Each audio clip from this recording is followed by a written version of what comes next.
राज जो करना जानती है भारतीय जनता पार्टी जानती है, शासन जो करना जानती है। बिहार हो, उत्तर प्रदेश हो, गुजरात हो, महाराष्ट्र हो, दिल्ली हो, कहीं भी हो, पूरे भारत में दबा के रख रखा था। अरे भैया, फतवे से तुम डरो या ना डरो, लेकिन तुम इस्लाम से खारिज हो चुके हो, तुम मुसलमान नहीं रहे हो। इस लंगड़ी घोड़ी गूंगी सरकार ने, कांग्रेस ने, समझे, उसने ये दबा के रख रखा था कि बीजेपी आ जाएगी तो तुम्हें मार देगी। अल्लाह का घर नहीं मानते, हालांकि इबादत गाह छीनी है बीजेपी ने और वहाँ पर मूर्तियां स्थापित कर दी। भाई हम तो खुश नहीं थे, हमने सरकार बदल दी। आज भी 70% मुसलमान अच्छा नहीं कहता भारतीय जनता पार्टी को। नमस्कार, नवराजनीति देख रहे हैं आप और आपके साथ मैं हूं नवदीप शर्मा। बिहार में इलेक्शन सर पे हैं और जो राजनीति है वो कहीं ना कहीं गर्माती जा रही है। आपको बता दें कि अब एक बड़ा ऐलान भी हुआ है। ये ऐलान दिल्ली से हुआ है और दिल्ली की सबसे बड़ी पार्टी जो मानी जाती थी अब तक, उसने ऐलान कर दिया है कि वो भी बिहार में अब इलेक्शन लड़ेगी।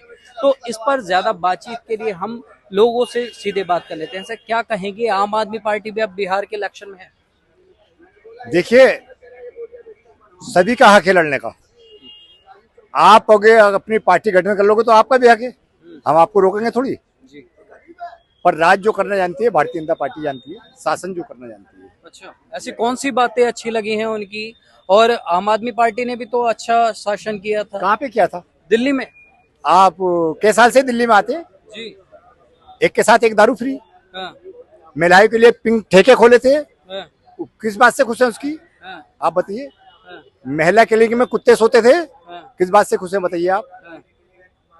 भाई हम तो खुश नहीं थे, हमने तो सरकार बदल दी। जी जी हाँ, जी। तो अब बिहार में कौन सा लगता है? आप बिहार में क्या आने वाला है? एनडीए की सरकार बनेगी भारतीय जनता पार्टी की। जी। 150 से 160 के बीच में हमारी सीटें आएंगी, अच्छा। 243 में से। जी समझे जी? जी। तो आप, अगर हम बात करें, आप खुद एक मुस्लिम है और बीजेपी को तो मुस्लिम विरोधी पार्टी घोषित कर दिया अपोजिशन ने, कहती है कि मुस्लिमों के हित में कुछ होता नहीं। देखिए, ये चमक देख रहे हो ना, हम्म। ये 11 साल से चमक आई मुसलमानों के ऊपर, अच्छा। वरना मुसलमान को दबा के रख रखा था। हम्म। बिहार हो, उत्तर प्रदेश हो, गुजरात हो, महाराष्ट्र हो, दिल्ली हो, कहीं भी हो, पूरे भारत में दबा के रख रखा था। इस लंगड़ी घोड़ी गूंगी सरकार ने, कांग्रेस ने, समझे, उसने ये दबा के रख रखा था कि बीजेपी आ जाएगी तो तुम्हें मार देगी, मोदी आ जाएगा तो। 11 साल पहले एक नारा आया था 2014 में, घर घर मोदी, हर हर मोदी। समझे जी? मैं बड़ा खुश हुआ। तो लोग कहते थे तू बहुत खुश होता है भाई। मैं कहा भाई ये शासन करने जानते हैं, ये अच्छी पार्टी है, आओ जुड़ो। नहीं जुड़ते थे लोग, बाहर अच्छा बुरा बुरा भला कहते थे। आज भी 70% मुसलमान अच्छा नहीं कहता भारतीय जनता पार्टी को, फायदे पूरे लेता है। वो मतलब ही यार, पुणे में कहता हूँ मतलब से निकलो और अच्छी जगह आओ। हमें तो वोट ही करना, हमें तो वोट ही करना, हमारे लिए तो सब बराबर। पर अच्छा शासन देखो किसका है। अच्छा शासन जो है तो भारतीय जनता पार्टी का है। क्यों है? सबका साथ, सबका विकास, सबका विश्वास, सबका प्रयास। जमीनी स्तर पर भी है ये चीजें या? नहीं, जमीनी स्तर पे कौन सी योजना सबसे बढ़िया लगती है? देखिए, सारी योजना बढ़िया है।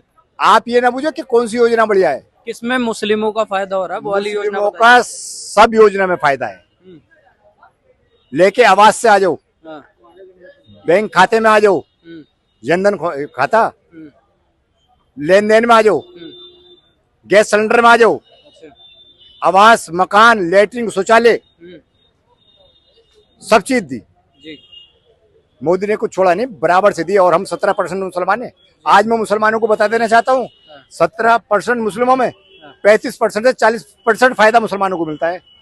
लेकिन वोट तो नहीं दिए जाते, वोट तो एक तरफा पड़ता है। जिसका फतवा पारित हो गया उसको मिल गया। कल के आपके लिए भी कोई फतवा पारित हो जाए, उसका भी कोई जानकारी नहीं। देखिए, मैं फतवे से नहीं डरता। हाँ।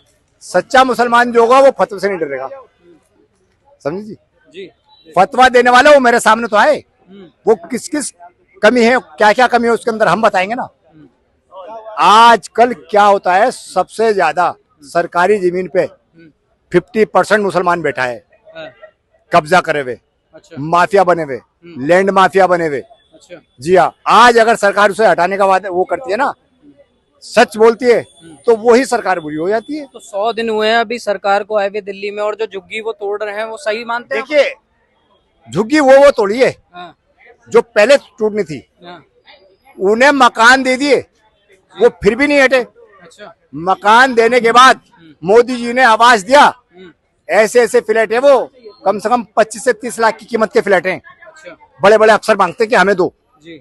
और आपने मकान भी ले लिया, वहां तो छोड़ दिया किराएदार, हाँ, और आप यहाँ कब जाए हुए फिर, तो भाई ये तो नहीं चलेगा ना। जी सच तो बोलो, कम से कम सच में तो आओ, तो झुकी टूट नहीं है उनकी। जी जी। भैया आप क्या कहेंगे, बिहार में किसकी सरकार की बात हो रही थी, बात बीजेपी पर आ गई, बीजेपी से दिल्ली। अब बिहार की बात से स्टार्ट करते हैं, बिहार का चुनाव इस बार किसके पक्ष में? देखिए, आम आदमी पार्टी झुकी झोपड़ियों की बातों को तो कैश करना चाहेगी जी इसमें कोई दो राय नहीं। जी उन्होंने बताया घर दिला दी थी सरकार ने, वो भी दिलाए, कितनों को दिलाए, क्या आंकड़ा रहा वो तो मुझे पता नहीं, राजनीति का आदमी नहीं हूँ। लेकिन इनकी एक बात का जवाब देने आया भाई साहब की।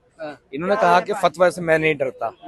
हाँ, अरे भैया, फतवे से तुम डरो या ना डरो, लेकिन तुम इस्लाम से खारिज हो चुके हो, तुम मुसलमान नहीं रहे हो। अच्छा। फतवा क्या होता? फतवा केवल इतना होता, मौलवी मुफ्ती एक सनद देता है, एक सनद देता है, अब तुम मुसलमान नहीं रहे। हाँ, तो वो सनद दे, आइए भाई साहब, वो सनद दे या ना दे, अब तुम काफिर हो चुके हो। क्या काफिर बीजेपी में जाने पर आप काफिर हो गए? देखिए, बीजेपी का मतलब काफिर नहीं हुए, हाँ,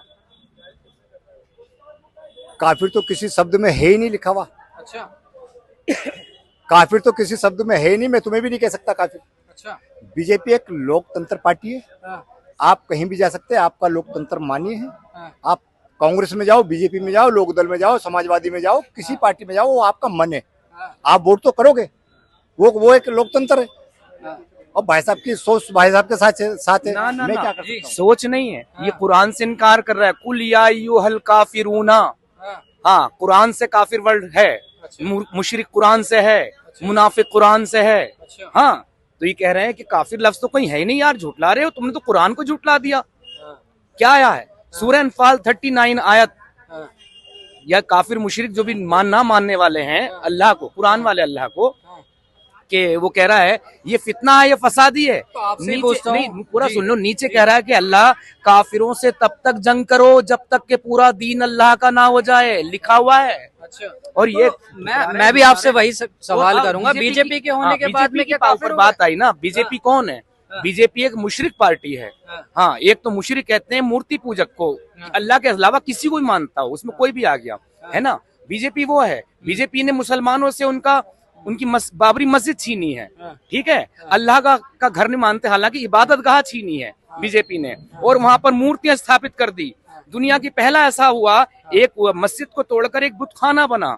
इनके अगर पूछे मौलवियों से, उनके जो आज तक नहीं भुला सकते, इस दर्द से उभर नहीं सकते, बीजेपी ने जब मंदिरों को तोड़ने का ऑर्डर है कुरान में, लेकिन मस्जिद की खुद बनाते तो मुल्ला कैसे जी होगा? यहाँ पे कहते हुए नजर आए कि हम उनके द्वारा निर्णय लिए गए हैं, उनके द्वारा लोगों के लिए अच्छी चीजें की गई हैं, उससे वाकिफ करते हैं, उनसे तारुफ रखते हैं, और उसकी वजह से हम बीजेपी को वोट देते हैं। भाई साहब देखिए, हाँ। ये हैं लिबरांडू मुस्लिम।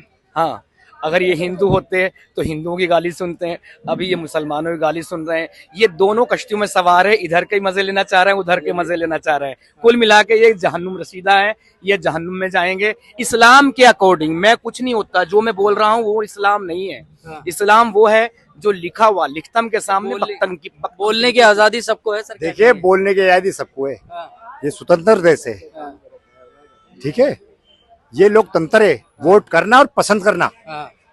आप किसी भी धर्म में जाओ, धर्म मानो, अच्छी बात है, मैं कब मना कर रहा हूँ, मैंने तुम्हें कब रोका, या मैं किसी को कहाँ रोकता हूँ? भाई तुम्हारा धर्म तुम्हें मुबारक, मेरा धर्म मुझे मुबारक। वो तो आपकी मर्जी है। मेरा आखिरी सवाल मुझे ये है, भारतीय जनता पार्टी पसंद है तो मैं वोट करता रहूंगा, हाँ, और भारतीय जनता पार्टी बिल्डर चलाती रहेगी, मैं वोट करता रहूंगा। अच्छा जी हाँ, जवाब ले लें। जी जी जी जवाब ले लें जी। ये जो भाई साहब कह रहे हैं ना, ये जो कह रहे हैं इस्लाम वो नहीं है दरअसल, इन्होंने यह है अहले चॉइस, अपनी मर्जी का इस्लाम, अपनी चॉइस के मुताबिक, इन्हें कहते हैं अहले चॉइस। ये भाई साहब वो हैं दरअसल, जो बीजेपी पे डिक्लेयर है, सब कुछ डिक्लेयर है। हाँ, बीजेपी में मुसलमान, मोदी जी कुछ भी कर ले, कितनी भी कर ले, आज बता रहा हूँ आपके कैमरे से, मुसलमान फिर भी उनकी तरफ नहीं जा सकता। जो मुसलमान जाएगा वो इस्लाम से टोटली खारिज हो जाएगा। आपके सामने क्योंकि- इसका जीतना नहीं, जागरा नहीं, होगा। नहीं, एक लास्ट बात कह के मैं जा रहा हूँ। देखिए, भारतीय जनता पार्टी हाँ, दिल्ली में जीत के आई, 10% से 12% वोट मिला। हाँ, अब 12% वोट हटा दो मुस्लिम का, तो किधर जाएगी? नीचे आ जाएगी। हाँ, इन लोगों को मालूम ही नहीं। जी। तो जैसा कि आपने सुना, बात हुई थी चुनाव की, लेकिन बात कहीं ना कहीं मुद्दों से खिसक कर दूसरी चीजों पर आ गई, लोगों की चॉइस पर आ गई। और एक जो मुस्लिम व्यक्ति हमारे साथ मौजूद थे, उन्होंने साफ तौर पर कहा कि ये हमारी चॉइस है और साफ सीधे उनकी चॉइस है, क्योंकि अगर मुस्लिम कोई बीजेपी को चुनता है तो ये कोई मतलब उनके ऊपर थोपा नहीं जा रहा है, बल्कि वो उनकी चीजों से खुश थे। और अब बिहार की राजनीति की बात करें तो ये देखने वाली बात होगी कि क्या अब भी वहां का मुस्लिम, वहां का व्यक्ति बीजेपी को ही चुनता है। आपकी क्या है इस पर राय, हमें कमेंट कर जरूर बताएं। नव राजनीति के लिए नवदीप शर्मा की रिपोर्ट, दिल्ली।